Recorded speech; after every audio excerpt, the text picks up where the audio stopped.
এত এত এত রিকোয়েস্টে আমি আবারও দুষ্টু কাজিন লাভ স্টোরিটা এক্সপ্লেন করতেছি, তো তোমরা লাইকের সংখ্যাটা বাড়িয়ে দিও। আর এই গরমের মধ্যে এক্সপ্লেন করতে যে কি লাগে সেটা আমিই জানি, তো প্লিজ তোমরা লাইক করে যেও। এবং জিমিনের কলেজে যায় আরএম। কেন যেন আরএমের বুকটা ধড়ফড় করছিল, কোনো একটা বিষয় নিয়ে আরএম খুব চিন্তিত। তবে সেটা তে আর জিমিনের সামনে আরএম প্রকাশ করে নাই। তে আর জিমিন মিলে মাঠে বসে গল্প করছিল। তারা তো গল্পই করছিল, তারা গল্পতে মগ্ন ছিল, কিন্তু হঠাৎ করে কয়েকজন লোক তাদের সামনে এসে দাঁড়ায়। লোকগুলোর চেহারা দেখা যাচ্ছিল না, কিন্তু দেখেই বোঝা যাচ্ছিল যে তাদের বয়স কম হবে। লোকগুলোকে দেখে তে বলে, কি চাই? তোমাকে। হোয়াট? মানে তোমাদেরকে একজন ডাকছে ওইদিকে, চলো যাই। কে ডাকছে? আমার মন। এই কথাটাও না একটু অভদ্র টাইপের, শুধু মুখ থেকে বের হয়ে যায়। ওই পাশে একটা মহিলা দাঁড়িয়ে আছে, তারাই তোমাদেরকে ডাকছে। জিমিন বলে, সরি আমরা তাকে চিনি না, তো আপনি এখান থেকে চলে যেতে পারেন। ওমা, না গেলে কিভাবে হবে? একবার গিয়েই দেখো না কে ডাকছে তোমাদের। দরকার নেই ভাই, আপনি যেতে পারেন। হতেই তো পারে যে তার কোনো সাহায্যের প্রয়োজন। তে একটু ভেবে বলে, আচ্ছা চলুন। জিমিন তের কানে কানে এসে বলে, এই তে কি করছিস? যাওয়াটা কি নিরাপদ হবে? গিয়েই দেখা যাক যে আসলে নিরাপদ কি নিরাপদ না। এই ভেবে তারা দুইজন লোকটার সাথে কলেজের পিছনে যায়। কলেজের পিছনটা সবসময় জমজমাট থাকে, একদম মেলার মতো, কিন্তু আজকে তারা খেয়াল করে কলেজের পিছনে অনেক কম মানুষ, বলতে গেলে তেমন কোনো মানুষই নেই। তারা একটু অবাকই হয়। জিমিন বলে, কোথায় সে মহিলা? মহিলা তো নেই, কিন্তু তোদের খুনি এখানে আছে। তে বলে ওঠে, মানে? জিমিন বলে, আপনি আমাদের তুই করে বলছেন কোন সাহসে? লোকটা তার মাস্ক খুলে ফেলে এবং জিমিনের দিকে তাকিয়ে একটা বাঁকা হাসি দেয়। তার পাশে থাকা লোকটাকে হাতের ইশারা দেয় আর সে চলে যায়। লোকটার হাতের ইশারায় আরো কয়েকজন মাস্ক পরা ব্যক্তি সেখানে চলে আসে। তে আর জিমিন তো ভয়তে কাঁপতে থাকে। তখনই লোকটা বলে, গাড়িতে ওঠ। কেন? গাড়িতে ওঠ। জিমিন বলে, কেন ভাই, আপনার কি বামে চুলকানি বেশি? আমরা কেন গাড়িতে উঠতে যাব? জিমিনের এমন কথা শুনে সেখানে দাঁড়িয়ে থাকার সকল লোক হাসতে থাকে। হাসিটা আর বেশিক্ষণ থাকে না। সেই তাদের মেইন লিডার যে, সে তাদের দিকে আরো চোখে তাকানোর সাথে সাথে সবার হাসি বন্ধ হয়ে যায়। এই তোরা যা, এদেরকে গাড়িতে তোল। কি বস? তারপর তারা জিমিন আর তেকে জোর করে গাড়িতে উঠায় আর কোথাও জানি নিয়ে যেতে থাকে। জিমিন আর তে সারা রাস্তা বকবক করতে করতে এসেছে। জিমিন আর তেকে হাত বেঁধে একটা চেয়ারে আটকে রাখা হয়, মুখটাও টেপ দিয়ে আটকে রেখেছে।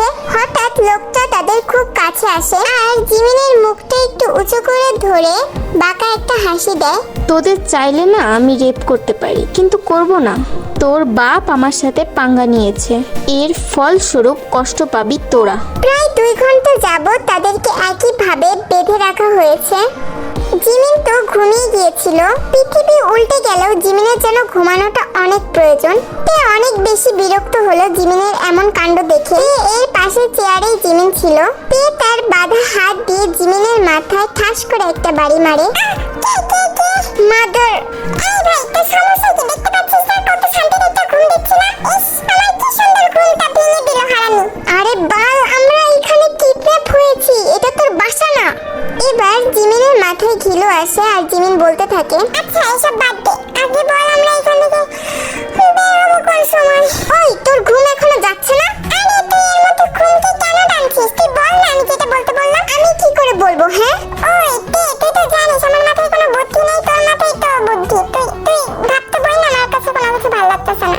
আচ্ছা দাঁড়া, ভাবতেছি আমি কি করা যায়। ওরা ভাবতে থাকে কি করা যায়।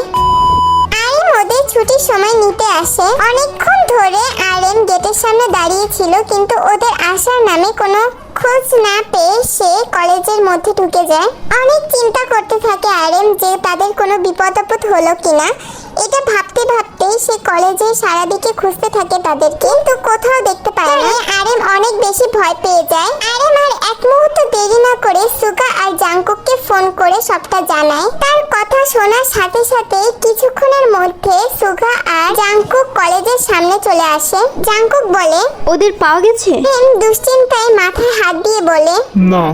সুগা বলে, এই তাড়াতাড়ি খুঁজতে চল। দেন ওরা 3 জন তে আর জিমিনকে খুঁজতে বের হয়। তে বলে, আইডিয়া। কি তাড়াতাড়ি বল, তাড়াতাড়ি। মাথায় কাটা আছে না, ওই কাটা, যেই কাটা দিয়ে তুই মাথায় খোপা করে রাখিস সব সময়? হ্যাঁ আছে তো, তাতে ওটাতে তো কিছুই হবে না, ওটাতে তুই কি করবি? অনেক কিছুই হবে রে ছাগল, খোল তোর কাটাটা খোল আগে, তারপর বলতেছি। কিভাবে খুলবো, হাত তো বাঁধা। আচ্ছা দাঁড়া। কিছুক্ষণের মধ্যে তে তার মুখ দিয়ে জিমিনের মাথায় কাটাটা খুলতে থাকে।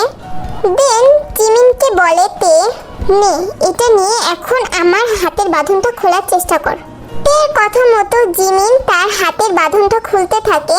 জিমিন অনেক বেশি চেষ্টা করতেছে তের হাতের বাঁধনটা খোলার জন্য। দড়িটা খোলে না, কিন্তু দড়িটা অনেকটাই লুজ হয়ে যায়। এভাবেই তে আর জিমিন তাদের হাতের দড়িটা খুলে ফেলে। তে তো জিমিনের হাতের দড়িটা আগেই খুলে দিয়েছিল। আরে জিমিন বলে, দড়ি তো খুলে ফেললাম, এবার পালাবো কি করে? ভাবতে দে। ওরা ভাবতে থাকে কি করা যায়। ওদের দুজনের মাথায় অনেক বুদ্ধি আর শক্তি তো আছেই। তারা দুজন ছোটবেলায় ক্যারাতে শিখেছে। তাই তে আর জিমিনকে যদি কেউ টাচ করতে আসে তাহলে তারা তাকে মেরে আলু ভর্তা করার ক্ষমতা রাখে। আইডিয়া। দৌড়তে হবে। কি? এছাড়া আর কোনো উপায় নেই, দৌড় মার। আচ্ছা কিন্তু যদি ধরা পড়ে যায়, ঘুষি মেরে বেডার নাক ফাটাইয়া দেব। আচ্ছা ঠিক আছে, দৌড় মার। এই বলে তারা দুইজন অনেক আস্তে আস্তে নিচে যেতে থাকে। নিচে গিয়ে দেখে মেন গেটের সামনে ৩-৪ জন লোক দাঁড়িয়ে আছে। তারা দেখে বুঝতে পারলো যে এই ৩-৪ জন তাদের পোশাকটা হলে কয়েকজন সিকিউরিটি গার্ড। তাই তে জিমিনের কানে কানে বলতে থাকে, দেখ জিমিন, একদম ভয় পাবি না, একদম উড়াধুরা কিলঘুষি যেটাই পারিস না কেন দিতে থাকবি, বুঝতে পারছিস? এই বলে তারা সিকিউরিটি গার্ডের সামনে গিয়ে তাদের উড়াধুরা মারতে থাকে।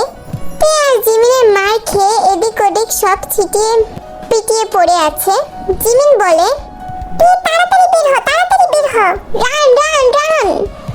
ওরা এবার যখনই গেটের বাইরে যেতে যাবে তখন সেই লোকটা এসে তাদের সামনে দাঁড়ায়, হাতে তার পিস্তল।